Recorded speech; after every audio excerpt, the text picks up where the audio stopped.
Hello everybody, good evening. So welcome to wealth builders. आज हम लोग काम करने वाले हैं इंडेक्स फंड के ऊपर में। इससे पहले हम लोगों ने काफ़ी टॉपिक्स के बारे में बात करी थी, जैसे कि म्यूचुअल फंड्स के बारे में हमने बात करी थी। उसके अलावा इससे ठीक पहले वाले वीडियो के अंदर में अगर आप देखोगे तो हम लोगों ने ईटीएफ्स के बारे में बात करी है, और उससे पहले स्टॉक्स के बारे में और म्यूचुअल फंड्स के बारे में, काफ़ी सारे इन्वेस्टमेंट के जो भी हमारे इंस्ट्रूमेंट है उसके बारे में हमने बात करी थी।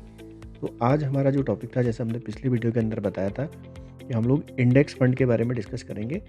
मोरलेस म्यूचुअल फंड्स और ईटीएफ्स की तरह ही इनको आप मान सकते हो, उन्हीं का एक तरह का रेप्लिका है। अगर आप इसकी बात करते हैं इंडेक्स फंड की, तो जैसे इसमें हम लोग मेंशन कर भी रहे हैं, तो ईटीएफ्स के जो फंड होते हैं उनकी परफॉर्मेंस को रेप्लिकेट करता है स्पेसिफिकली।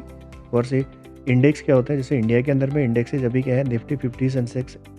और अगर एक्सटर्नल आउट ऑफ इंडिया की बात करता हूँ तो S&P 100 और नैस्डैक हैं। These are the indexes for America. तो यहाँ पे क्या होता है कि इसमें आप क्या करते हैं, सिंपली इस इंडेक्स के जो ETFs रेडी रहते हैं उसमें आप इन्वेस्टमेंट कर देते हो, या इंडेक्स के जो म्यूचुअल फंड्स हैं उसको सिंपल सा म्यूचुअल फंड्स बोल दिया जाता है।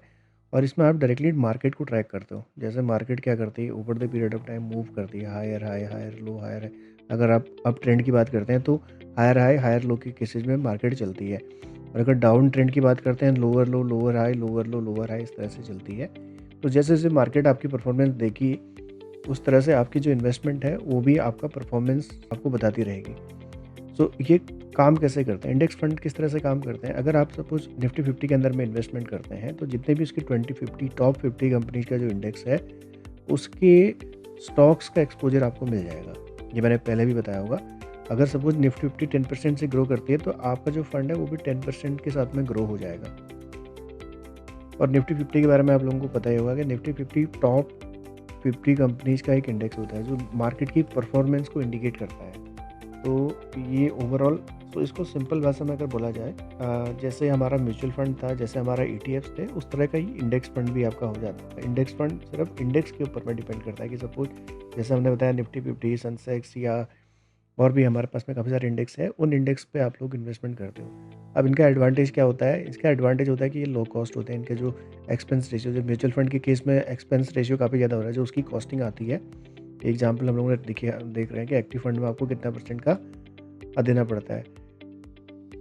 डाइवर्सिफिकेशन क्या होता है कि जैसे अगर सपोज आप एक इंडेक्स के अंदर में इन्वेस्टमेंट करते हो, तो आपका ऑटोमेटिकली, अगर सेंसेक्स के ऊपर में आप इन्वेस्ट करते हो, तो टॉप 30 कंपनीज का एक्सपोजर आपको ऑलरेडी मिल जाता है। इसमें और भी क्या रहता है कि जैसे अगर कोई इंडिविजुअल स्टॉक को आप होल्ड करते हो, तो वहाँ पे आपको रिस्क रहता है कि अगर स्टॉक पूरा डूब जाता है या स्टॉक उसका मार्केट नीचे आ जाता है, तो आपको उसमें नुकसान हो सकता है। पर इंडेक्स के केस में ऐसा नहीं होता है। जनरली अगर आप देखेंगे तो लॉन्ग रन के अंदर में मार्केट हमेशा हायर हायर हायर हायर के केस में बन के जाते हैं। अगर पीछे का हिस्टोरिक डेटा अगर आप निकाल के देखोगे, तो उसमें हमेशा आपको मिलेगा कि इंडेक्स हमेशा ऊपर ही मूव करते हैं। और सिंपलिसिटी है कि आपको बहुत ज़्यादा एनालिसिस कुछ नहीं करना है। सिंपली अगर आप लॉन्ग टर्म का लेके चल रहे हो, तो जैसे मार्केट क्या आती है, कभी कभी करेक्शन के लिए भी आती है, बट अल्टीमेटली मार्केट ऊपर ही जाती है। अगर आपने कभी चार्ट देखा है तो वहाँ पे इस तरह से ही आपको दिखता है कि हमेशा मार्केट ऊपर की तरफ भागती रहती है। तो आपको बहुत ज़्यादा कुछ सोचने का ज़रूरत नहीं है। और मार्केट के जो रिटर्न्स हैं वो काफ़ी अच्छे मिलते हैं। जैसे जैसे मार्केट मूव करती है, तो आपके रिटर्न्स उस हिसाब से आगे बढ़ते रहते हैं। सो आई थिंक बहुत ज़्यादा इसमें जाने की, इसमें कुछ डिसएडवांटेज जो मेजर रहते हैं वो ये हैं कि कोई एक स्पेसिफिक इंडेक्स या स्पेसिफिक स्टॉक आपका आउट परफॉर्मेंस नहीं दे सकता है। जैसे मार्केट जा रही है उसी हिसाब से आपका जाएगा। अगर मार्केट ऊपर जाती है तो प्राइस भी आपका ऊपर जाएगा, अगर मार्केट नीचे आती है तो आपका प्राइस भी नीचे जाएगा। आप किसी एक स्टॉक को बाहर नहीं निकाल सकते। आपको क्या है, एज ए इंडेक्स में अगर आपने इन्वेस्टमेंट करा है, तो आप ये नहीं कर सकते कि उसमें से XYZ स्टॉक आपने निकाल के बाहर कर दिया। ये पॉसिबल नहीं है। ये थोड़ा सा एक चैलेंज इसमें रहता है। और ट्रैकिंग के एरर होते हैं कई बार, कि जैसे कुछ फीस कट जाती है, कुछ रीबैलेंसिंग के चलते जो आपका जो रियल फंड का जो रिटर्न आपको दिख रहा होता है वो क्लियरली आपको नहीं दिखता कई बार। तो इसलिए ये एक चैलेंज बनता है। इंडिया के अंदर में जो पॉपुलर इंडेक्स है, निफ्टी 50 है, सेंसेक्स है, निफ्टी नेक्स्ट 50 इंडेक्स है। जैसे ये मैंने कहा निफ्टी 50 हो गया, ये S&P तो आउटर है, नैस्डैक भी अमेरिका का है। ग्लोबल के अंदर में S&P, Nasdaq, Vanguard, total stock market index fund. तो ये सारे फंड इंडेक्स फंड है जहाँ पे इन्वेस्ट कर सकते हैं। इंडिया के अंदर में अगर आप लोग देख रहे हैं तो इन इंडेक्स फंड पे आप इन्वेस्टमेंट कर सकते हो। कौन से, जैसे ग्रो आपका हो गया, ग्रो के अंदर में आप सिंपली जाके चेक करना। पिछले वाली वीडियो में देखना, जैसे मैंने ETFs का दिखाया था, वैसे आप इंडेक्स फंड भी आप ग्रो के अंदर जाके चेक कर सकते हो। धन के अंदर जाके भी आप चेक कर सकते हो। और एंजल वन के अंदर में। सो ये किसी का पर्टिकुलरली किसी को नहीं बोल रहा कि आप यहाँ पे करो, बट आप सिंपली जाके वहाँ पे देख सकते हो, सर्च टर्म करने का इंडेक्स फंड में क्या क्या आपके पास में अवेलेबल है, तो वो आपको दिखा देगा कि इनके इंडेक्स फंड पे आप इन्वेस्टमेंट कर सकते हो।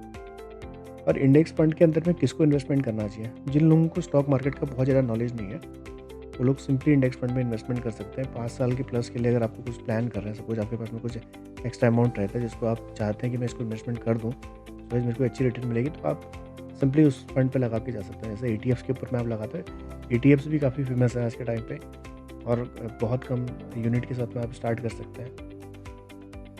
जिनको लो कॉस्ट चाहिए या हैजल फ्री इन्वेस्टिंग चाहिए, तो आप सिंपली इंडेक्स, कोई भी इंडेक्स, जनरली इंडिया के अंदर में निफ्टी बहुत ज़्यादा पॉपुलर माना जाता है, आप उस पर इन्वेस्टमेंट कर सकते हो। सेंसेक्स है, बैंक निफ्टी है, उनके ETFs को आप वहाँ पे जाकर देख सकते हो, या उनके फंड्स को आप जाकर देख सकते हो। और जिनको लॉन्ग रन में वेल्थ क्रिएट करनी है, उन लोगों को इसके बारे में सोचना चाहिए। सो ओवरऑल अगर देखा जाए तो इंडेक्स फंड क्या है? Simple low cost long term wealth generating machine है एक तरह से, और आपको बहुत ज़्यादा इसमें कुछ ट्रैक करने की ज़रूरत नहीं। बीच में कभी कभार, मतलब मंथली या क्वार्टरली बेसिस पे या एनुअली एक बार आप चेक कर सकते हैं आपके रिटर्न्स क्या आ रहे हैं। On an average daily basis पे भी चेक कर सकते हैं, बट जिस तरह से आपको मार्केट मूव कर रही है, आपको थोड़ा मार्केट को ट्रैक करना होगा कि मार्केट कहाँ जा रही है। इंडेक्स उसी हिसाब से जाता है, इंडेक्स मार्केट का इंडिकेटर है। तो अगर इंडेक्स ऊपर जा रहा है, जिस इंडेक्स में आपने इन्वेस्टमेंट करी, तो ऑब्वियसली आपका इन्वेस्टमेंट भी आगे गया है। सो आई थिंक हम लोगों ने मोटा मोटा कवर करा है जितने भी हमारे इन्वेस्टिंग के पॉइंट्स थे यहाँ पे। और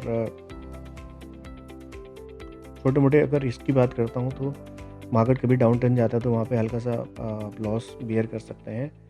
और सिलेक्शन किस तरह से रहता है, अगर इन्फ्लेशन, अगर लो रिटर्न एसेट्स अगर आप इन्वेस्टमेंट करते हैं, तो हो सकता है कि आपके रिटर्न्स थोड़े से कम मिल जाए। तो एक थोड़े से कुछ रिस्क रहते हैं यहाँ पे, वो तो स्टॉक के अंदर में हमेशा ही रहता है।